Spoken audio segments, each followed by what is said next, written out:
I'm gonna show you how to manipulate the market, and it works really, really good if you have a lot of properties in that market.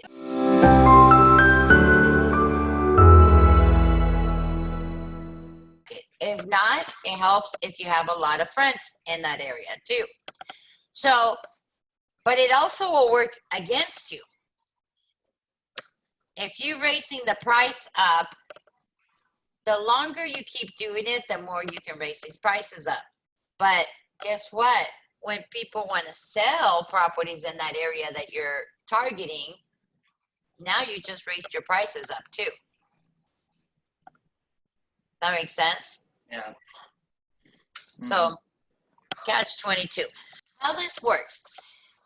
Do you guys know how appraisals come up with, so this is how they do it, is a property has to have, the ideal comp. Sometimes it doesn't fit the perfect idea, so they'll make more adjustments, but more than likely, they will look for a comparable, another property that's similar to yours. And what is similar?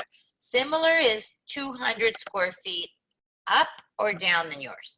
So if you have a 1,500 square foot house, you want another one that has sold within, it really is within the last year, but they're going to look first within the last 3 to 6 months.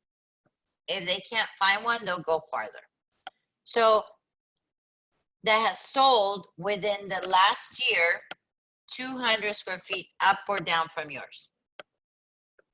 Bath should be exact match.